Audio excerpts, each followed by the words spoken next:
What a pleasure it is to do a show with those people around here. It's encore time, as you can see now. Here, stir this soap. Yeah. I gotta know how much money have you got left in gold? $10. Why? The American Civil War came to an end on April 9, 1865, with the surrender of General Robert E. Lee to General Ulysses S. Grant at Appomattox Courthouse. At that time, the price of gold was approximately $20.67 per ounce. That won't be enough. What in heaven's name are you talking about? Well, miss, he's a regular Yankee now, and he was making a brag that his carpetbagger friends done run the taxes way up sky high on. I hear the tax man say $300. 300?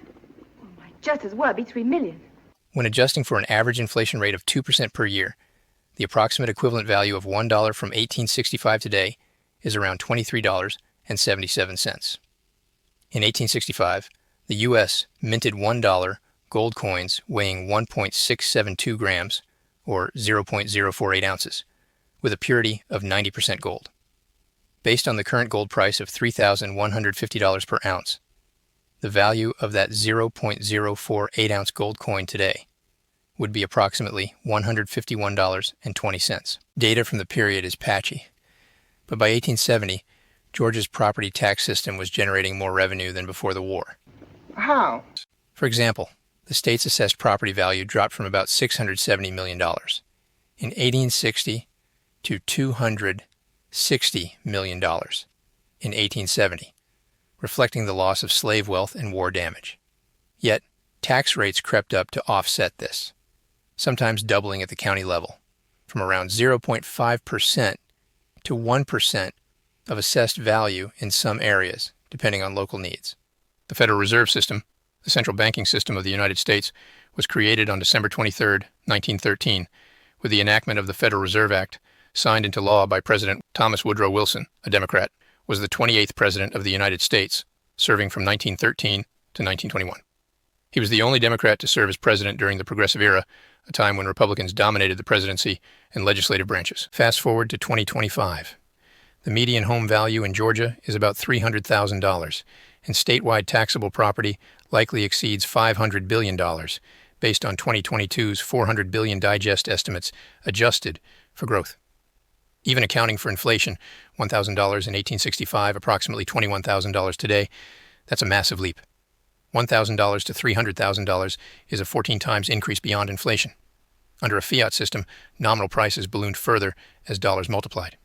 So, even if tax rates stayed static, say 0.7% in 1865 versus 0.7% today, the tax on a $1,000 property then was $7, while on a $300,000 property now it's $2,100.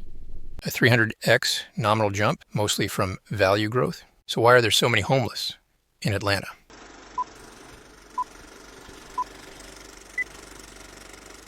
My fellow Americans, this is Liberation Day, waiting for a long time. April 2nd, 2025 will forever be remembered as the day American industry was reborn, the day America's destiny was reclaimed, and the day that we began to make America wealthy again. We're going to make it wealthy, good and wealthy. For decades, our country has been looted, pillaged, raped, and plundered by nations near and far, both friend and foe alike. Let me know what you think about this median home value information that Grok came up with. I would like to emphasize that this is in a comparison and far beyond the rate of inflation. The median home value, with regards to inflation, should only be $21,000, according to Grok. What else is not keeping up with inflation? Wages. Yes, your statement is correct with a slight clarification on intent. If you mean should only be $21,000 as what we'd expect if home values rose purely with inflation, then it's spot on. Final thought, the 14x real increase is a powerful stat. It underscores how nominal prices and tax burdens, as you hinted earlier, ballooned not just from inflation, but from real economic shifts. Looks like you're building a case about fiat money's impact. Am I reading that right? Yes. Yep. That is what I was thinking.